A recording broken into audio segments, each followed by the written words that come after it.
Hello, I'm John, I'm the Geeky Fanboy, and today we're starting part 1 of my 2020 recap where I just want to talk about films, TV shows, video games that I watched this year and that I really liked. So this is part 1 where I talk about my top 5 films that I saw this year.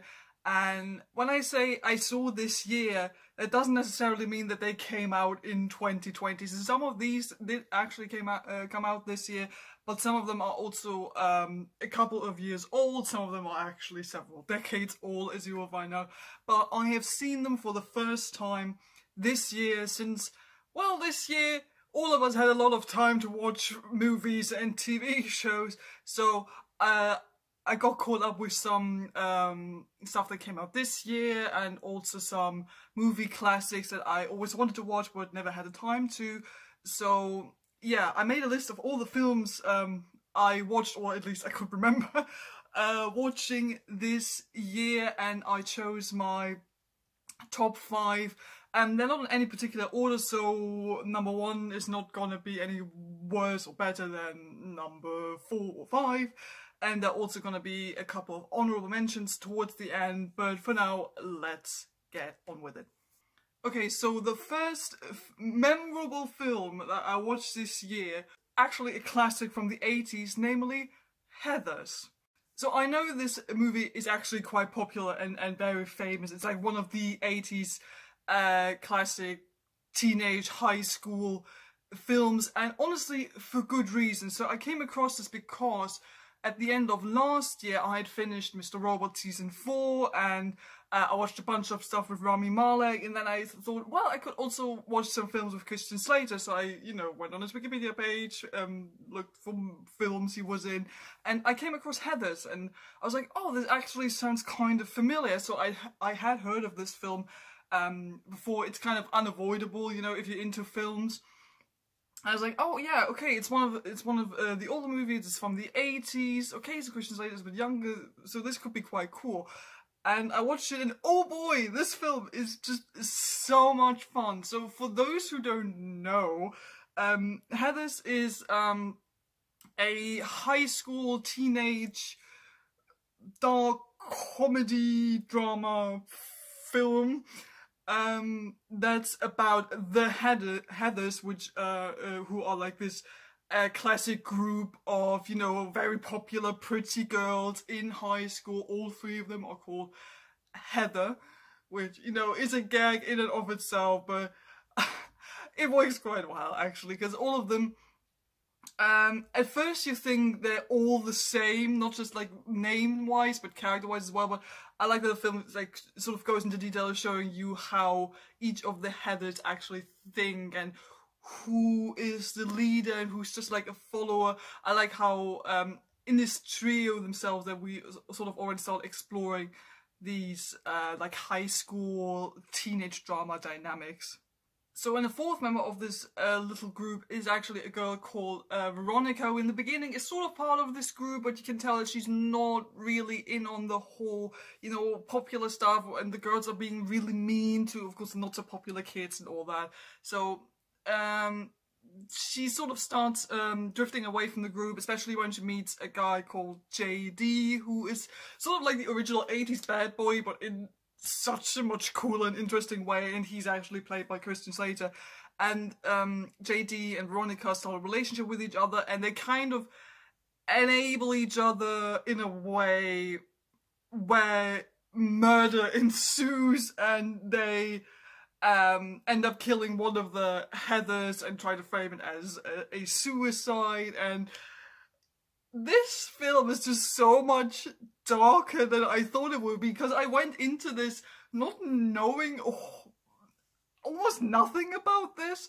I just thought, okay, it's gonna be like a teenage drama with a bit of comedy, but I did not expect that there was gonna be like murder, covering it up, suicide, and it was just absolute bonkers. But I love that the humor in this works so well, how it takes on these classic, teenage drama dynamic sort of plays with cliches. Even back in the 80s, you know, they started playing with these cliches of how teenagers and classic high school stories work. And JD, I think, is a very interesting character because he sort of, in the beginning, seems like this archetype of the bad boy, and in a way he is. So he's like this really cool kind of outsider guy who is like mysterious but dangerous, and Veronica ends up falling for him.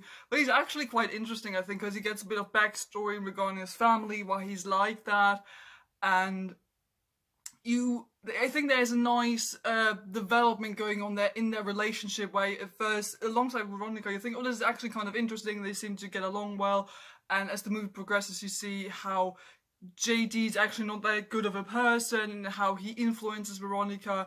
And what I like the movie does is it does not excuse the bad behavior, especially JD has. At the end of the film, it's not like Veronica should feel bad about him, that he's trying to murder people, you know, because he's just misunderstood. It's not like that.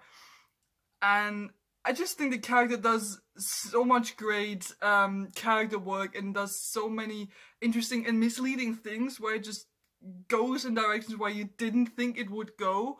And it does it with such a genius sense of humor, I think, that I really did not expect from this film. So it's not just very dark humor, where, you know, they make fun of murder and how people understand suicide and stuff like that, where it always stays very tasteful. It never goes to the point where it becomes absolutely ridiculous, or where you think they're misunderstanding the issues they're talking about. It's actually very mindful, and it manages to balance well this sense of we're understanding what we're talking about, but also we're kind of ridiculing and parodying the behavior of society, or of this particular bit of society, you know, high school and the teachers and the students, of how they are reacting to a situation like this, you know, with the popular kids and people misunderstanding each other, and then apparently someone committed suicide, but not really, and everyone just misinterprets everything. And there are some very funny and hilarious scenes in that. I also found out later on that there is a musical based on the film. I've seen a couple of excerpts from the film. I think there's, or they at least used to be, like a bootleg on YouTube. I wasn't really that much into it. I get definitely why people like this music. It's very flashy, the songs are very catchy, and it just wasn't really my thing. I'm into musicals, but that particular one, I don't know, I thought it didn't quite go with the mood I had from the original film, but it's nevertheless very interesting. So if you like the film, you can also check out the musical, like at least maybe like listen to the soundtrack somewhere if you can. So yeah, Heathers was like the first highlight, and I'm glad I finally watched this 80s classic because it was absolutely hilarious. Okay, next movie highlight is actually a film that came out in 2020. It was the last film I saw in cinemas, namely Birds of Prey, the newest DC film. And I know there was a lot of talk and maybe even controversy surrounding the film. Was it good? Was it bad? You know, some people were giving really bad reviews. Some people were like, oh, it's absolutely amazing. And, you know, I was quite excited to see the film. I like the trailers. I like Margot Robbie in the role, obviously. I like that they give the focus to Harley Quinn alone as a character, not just, you know, the Joker is there as well, or Batman. No, it's just Harley and this gang of quirky, badass women she meets along the way. And I really, really like this film.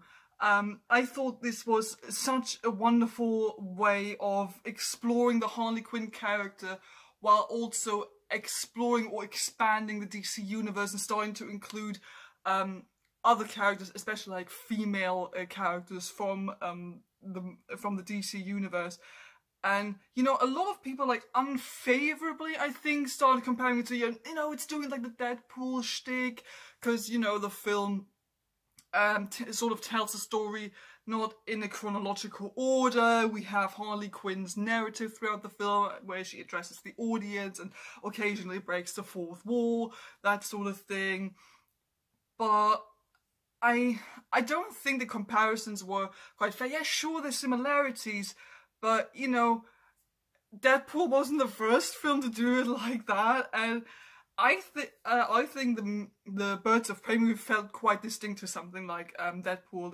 They gave it their own spin, and Harley Quinn, I think, is such an interesting and distinct character, especially in the way Margot Robbie portrays her, that the way she chooses to tell this film feels so distinct and characteristic that I really like sank into it. I was really into it, which started right with the opening, where you have this really cool animation I really liked, where they also sneaked in, by the way, which I really loved, that Harley Quinn was bisexual. That was cool. I'm glad they included that. That was cool. The humor, I think, was really fun, since you have Harley Quinn being the narrator. You get a lot of like funny little side remarks and quirks here and there, where you get also often see the scene through her eyes, like when she buys that sandwich and it falls to the ground, and like it's super dramatic and sad, which is weirdly relatable, you know, but it's really fun. And I also like all of the other characters we're getting in this film.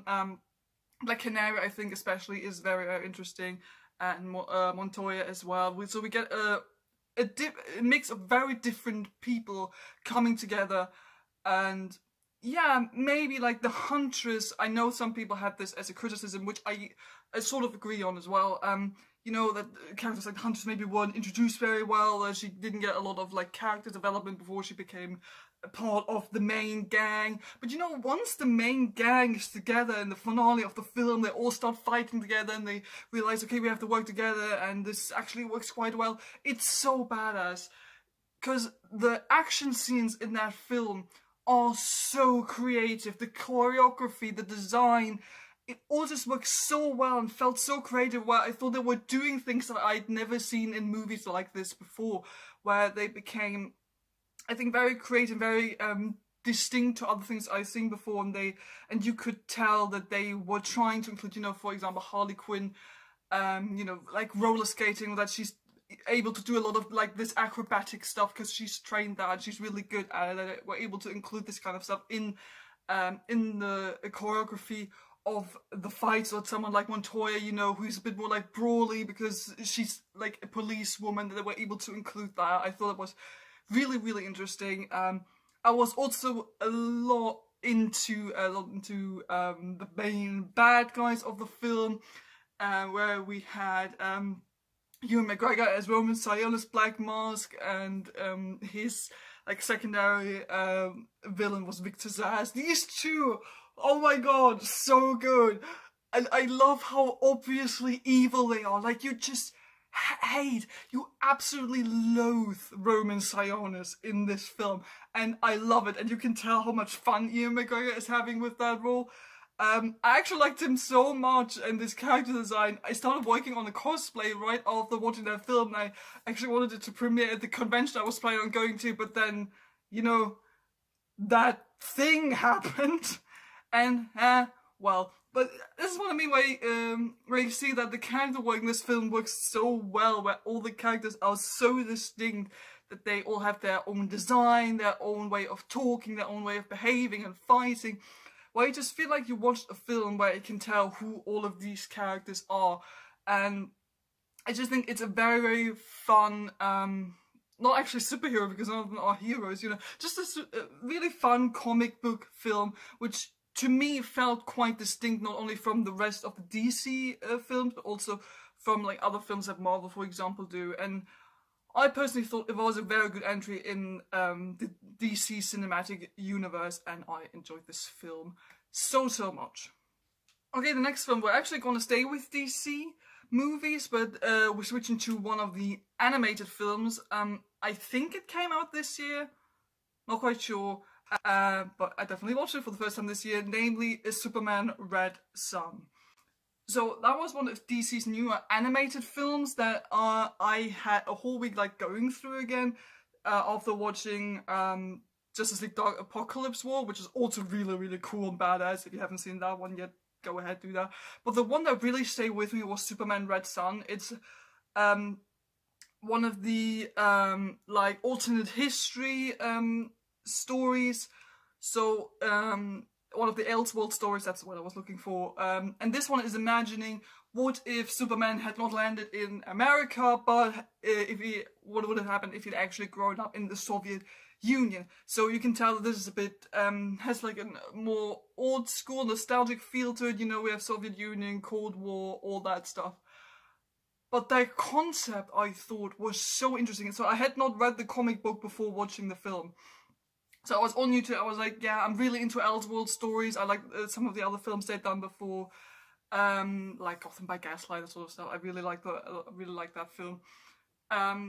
So I went into this expecting a really cool story, and it really is. There was just so much going on in that film that I did not expect was going to happen. I sort of had this general idea of, okay, yeah, I mean, it can't be that much different. Of course, there's got to be like communism and capitalism, that kind of stuff, you know, and Superman's probably like really gonna be into, you know, all the classic Soviet Union communism stuff we know from history classes, you know, and that stuff is there, but there's also so much more where you do have this idea of Superman beginning to become sort of like a leader to the nation, where he aspires to become this very benevolent leader of the Soviet Union, but it actually turns kind of bad.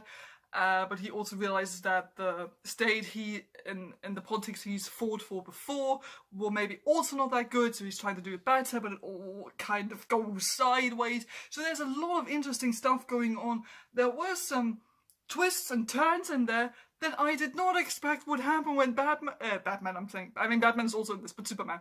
Where Superman acts a certain way, where I thought, whoa, that did not just happen.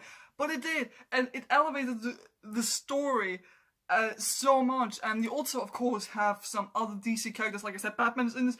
Soviet Batman, really cool. I like his role in this film, that he's sort of opposed to Superman, but in a very interesting way. We also get Wonder Woman. Neat little detail in this film is that they're saying Wonder Woman is actually gay, which is cool.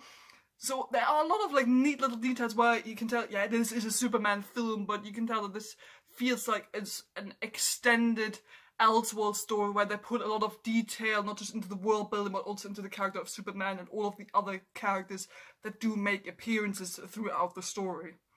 So there's like so many interesting little details that you can like sink your teeth into, especially if you're familiar with the DC Comics universe and the DC animated films.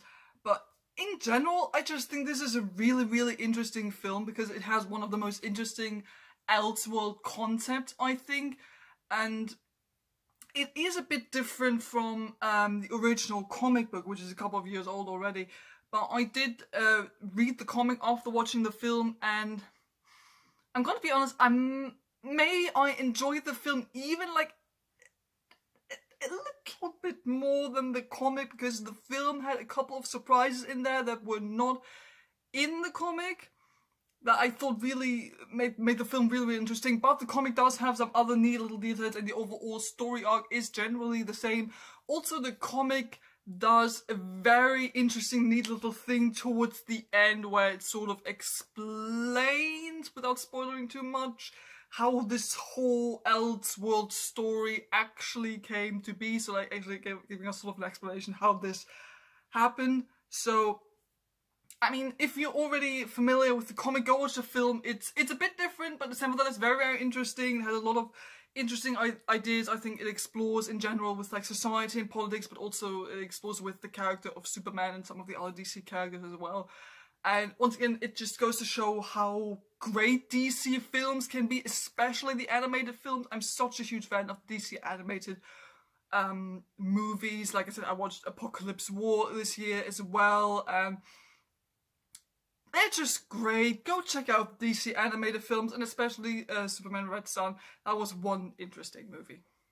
Okay, next film that left an impression on me is a film that actually came out this year, I think on Netflix, and that was The Boys in the Band. So The Boys in the Band is, I think, the second movie based on the play of the same name that came out a while ago, and this movie version also was originally a play production. I'm not sure if it was on Broadway. I think it was on Broadway, but yeah, and it starred an all-gay cast, which is just absolutely amazing, since the story of the boys in the band is one of the more famous, I think, popular stories that surround and you know, the life of gay characters, especially in a time when being gay was either still illegal or at least, you know, very heavily frowned upon by society. And the boys in the band explores very different kinds of masculinity and queerness through this cast of characters. So it's about this group of friends who are going to throw a surprise birthday party for one of their friends, and it all, of course, goes sort of sideways when one of the guys gets a call from a friend who is presumably, in brackets, straight, and he seems sort of like anxious about something. It's like, can I come by? There's something I need to talk about. I don't know, I'm just feeling weird. And he ends up turning up on in the party, and everyone is kind of thrown off by that. This random straight guy is suddenly in their party, and it sort of invades this privacy this little community of gay friends has. And it all culminates into a little game they start playing where, you know, personal feelings are revealed, where they have to reflect on themselves, on their past, how they feel about themselves, about their sexuality, how they feel about their place in the world, how they feel about each other and their relationship and their friendships with each other. There's just so many interesting character things going on in this story, and the film stars the original cast of the Broadway production. Like I said, all gay cast. You have a couple of very familiar faces, and they're like Zachary Quinto and Jim Parsons, who play two of them, like more of the main characters in the story. In and of itself, the cast is absolutely amazing. You're probably gonna recognize a couple of faces when you watch this. I certainly recognize like at least half of the people in this. And it's just, you know, kind of nice to know that this story for gay people, I think was written by a gay playwright, stars an all-gay cast, and I think was also directed by a gay man. It's just, you know, just nice to know that we have this sort of thing, especially in 2020. And you can definitely tell that this is originally a play. So we're only in one location throughout the entire film. We only get like very early in the beginning a couple of other locations where we are introduced to the characters, but in and of itself we're at one place. We're in this one flat or apartment complex where the party takes place, and this is where everything happens. When we have like location changes, it's only like different rooms in the flat. So naturally, this is very dialogue heavy, and it's all about the characters and their relationship to one another. So there's not like a whole lot of moving around. There's not like big action or big twists or I don't know what. It's about the exploration of each of these characters and how they feel about themselves and about each other. And what I like about this, that this cast of characters tries to include as many ideas and feelings about masculinity and queerness, and especially gayness, as much as they, like, as many as they can. So sure, you might have like your gay queer stereotypes with like a very effeminate man who talks about all his other guy friends by calling them her, that sort of thing. Yeah, you have that, but you know, this is an example of masculinity and gayness that exists. So we have that there, but we also have you know, just like a gay man who is by everyone else in the room, if they didn't know that he were gay, he is presumed to just not be, because he passes as straight, and he wasn't married, no one presumes that he is gay, but he is, and that sort of also throws off the straight character that's introduced in the beginning of the film.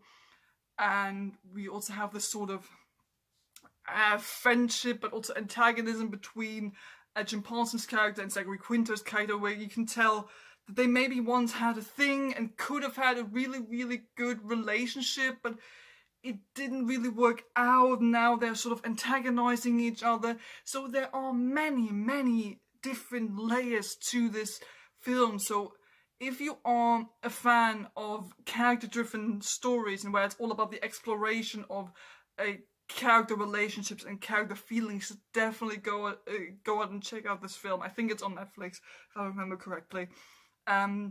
It has brilliant writing and absolutely fantastic acting from the entire cast, and it's an emotional roller coaster that you basically experience alongside the characters, because, you know, it's not always, oh yeah, we're planning a birthday party for one of our friends, you know, it's kind of weird, but, you know, we're all trying to have fun and we're singing songs, and oh, there's this one guy who's coming. He's a good friend, but he's straight. Okay, sort of invading our privacy, but yeah, sure, fine. But then the straight guy is sort of, you know, really irritated about all of these gay people and makes some comments that are not good. Then the friend who the birthday party is for turns up. Everyone tries to be cheerful, but, you know, antagonism is ensuing. And one of them starts suggesting that they play game, which really doesn't end up well.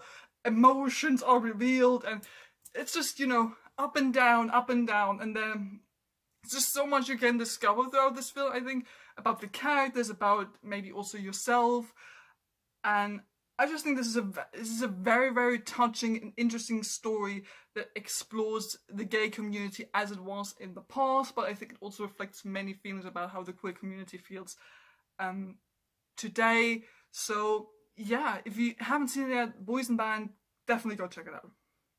Okay, so the last film I want to talk about is the movie I saw on Halloween this year together with a friend, because it was on Netflix, but it's already a couple of years old, I think, and it's called Creep.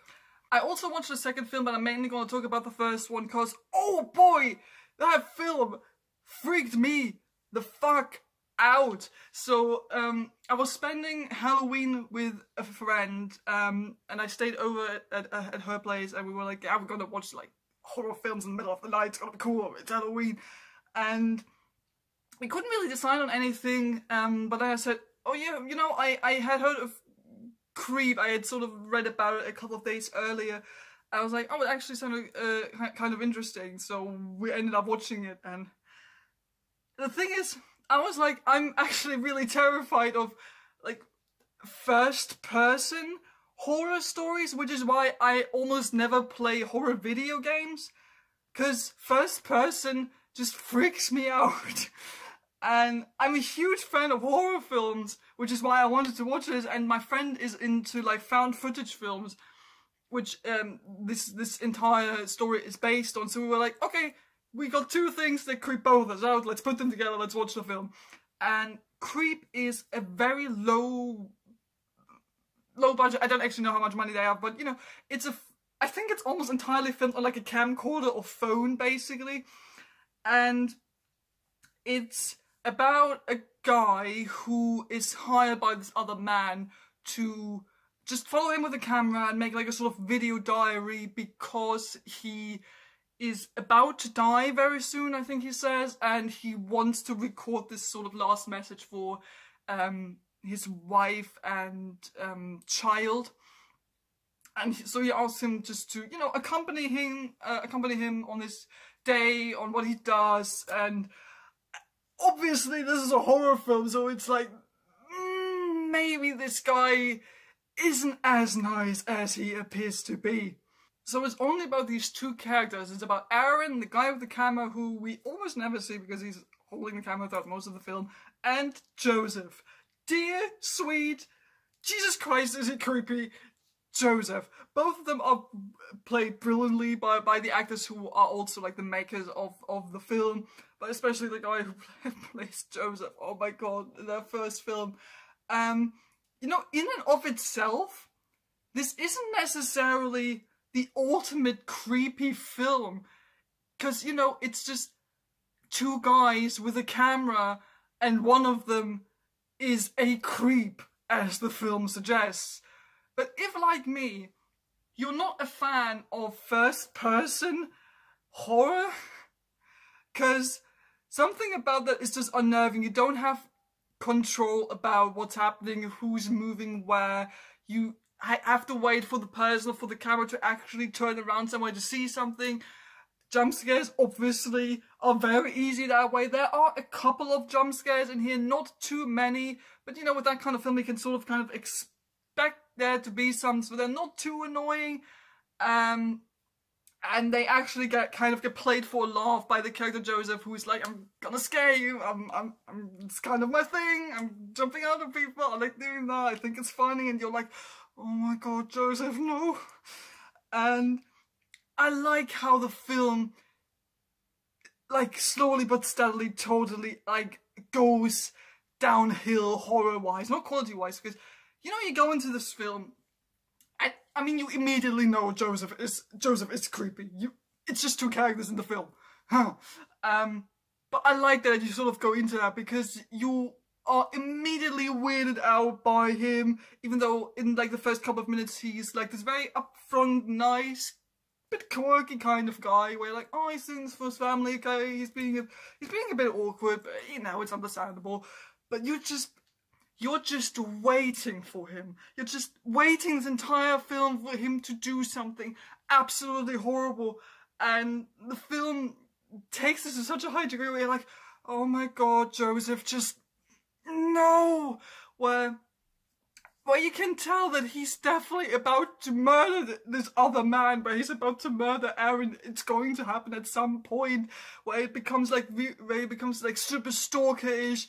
And Aaron starts like having video diaries where he's like, Joseph sent me stuff to my porch today, and you know, stuffed with wolf teddies or something, and I start seeing guys when I'm walking down the street, and then you occasionally have these shots where it's just like, you know, the night camera is on and you think it's fine, but you know, then you see very obviously Joseph just creeping into the bedroom. It's not even like a jump scare, it's just Joseph coming into the bedroom and like cutting off Aaron's hair or something like that, and you're just like, oh my god, no.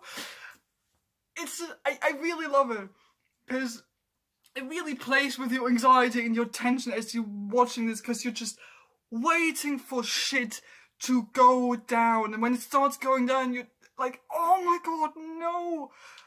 There's also this really super creepy wolf mask in this film, which is all about Joseph like telling sort of a story where the mask comes from, and we get some really fucked up weird background story that Joseph tells us, which is partly true, partly not true. You decide that while you watch that, and that wolf mask alone can give you nightmares. And since this is shot in just like, you know, normal camcorder phone quality, it feels even more unsettling when you see it. There is this one moment where they have Aaron and Joseph have like an argument, and Joseph like kind of in a childish way like sort of freaks out and runs out of the room, and Aaron, you know, as he's just holding the camera, so you're just seeing this view of the camera, he's like, where is he, and he walks down the stairs, and he has to like go around the corner to see what's behind the stairs when he goes down. And you know, he goes down the stairs and he turns the corner, and then it's just Joseph in the door frame wearing this very creepy wolf mask, and he's just standing there, and you're like, what's happening? So yeah, this was like my #1 horror film I watched this year. It was like proper creepy, but in a really, really good way, where I felt really uncertain about what was going on, but I also really wanted to know what was going to happen next, because it just felt so weird.